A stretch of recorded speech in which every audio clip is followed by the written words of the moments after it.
हो गया। देखिए जो नेक्स्ट टॉपिक था वो था भारत की नदियां एवं जल संसाधन, जिसे 20 क्वेश्चन दिए गए थे। अब देखते हैं आपका कितना नंबर है। आप भी अपना उत्तर जांच कर सकते हैं बनाकर। देखिएगा यहाँ पे फिलहाल में ये क्वेश्चन दिया गया है, जल्दी आओ। भारत की सबसे लंबी नदी कौन सी है? ये सबको या बिल्कुल आसान ही है, गंगा नदी है, जो कि देखिए एसएससी सीजीएल में पूछा हुआ है।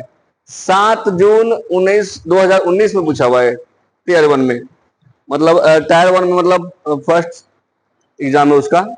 गंगा नदी की मुख्य धारा भागीरथी का उद्गम कहाँ है? तो ये गंगोत्री हिमनद से। यमुना नदी का उद्गम किस हिमनद से है? तो क्या होगा? यमुनोत्री। निम्नलिखित में से कौन गंगा नदी की सहायक नदी है? तो इसमें से देखो, सहायक नदी तो बहुत सारी है, लेकिन इसमें से कौन है? तो इसमें से सोन नदी है। भारत की सबसे बड़ी प्रायद्वीपीय नदी कौन सी है? तो ये सबसे बड़ी प्रायद्वीपीय नदी है ना, तो कौन सा होगा इसमें? गोदावरी होगा, गोदावरी।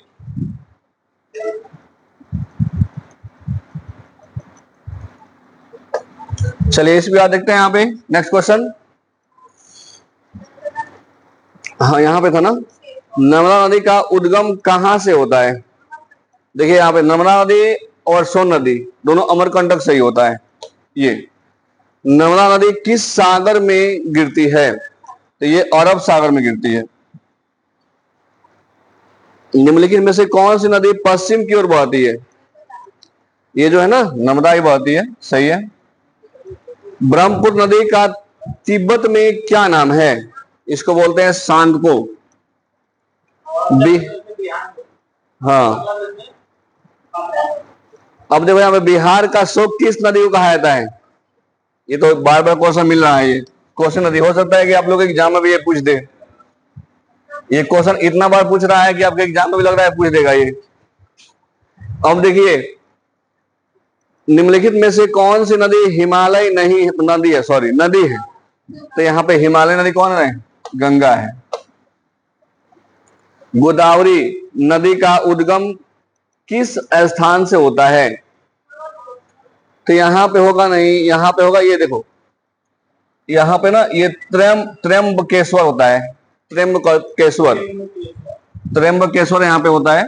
इसका गोदावरी का उद्गम त्र्यंबकेश्वर में होता है। कृष्णा नदी का उद्गम कहां से होता है? तो ये होगा महाबलेश्वर। कृष्णा नदी कहां से? महाबलेश्वर। गोदावरी नदी का उद्गम किस स्थान से होता है? अभी बताए ना कहाँ है? अच्छा सॉरी, कावेरी। कावेरी में होगा ना ये तट यहाँ पे होता है ना, तल कावेरी, तल कावेरी होगा, तल कावेरी। गोदावरी कावेरी नदी, सॉरी कावेरी नदी का उद्गम किस स्थान से होता है? यहाँ पे तल कावेरी। भारत में सिंचाई का प्रमुख स्रोत कौन सा है? तो नदियां और भूजल, नदियां और भूजल। वर्षा जल को भविष्य में उपयोग के लिए एकत्र करने की प्रक्रिया क्या कहलाती है? तो वर्षा जल संचयन कहलाती है, जो कि देखिए यहाँ पे एसएससी सीजीएल में पूछा हुआ है 9 अगस्त 2023, हाल ही क्वेश्चन 3 साल पहले का। भारत में जल संसाधनों का संरक्षण क्यों आवश्यक है? क्योंकि भविष्य में जल की उपलब्धता सुनिश्चित करने के लिए, इसलिए क्या है? अति आवश्यक है। चलिए आप बताएंगे नेक्स्ट आगे क्वेश्चन है, ये हो गया था ना।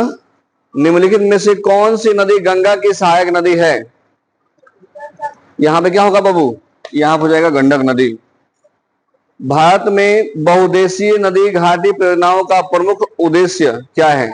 सिंचाई, विद्युत उत्पादन और बाढ़ नियंत्रण, ये होता है। नदी जल के अत्यधिक दोहन से मुख्यतः कौन सी समस्या उत्पन्न हो सकती है? क्या होगा यहाँ पे? जल संकट। आप भी यदि बनाए होंगे तो आप भी चेक करिए, बताइए, चलिए।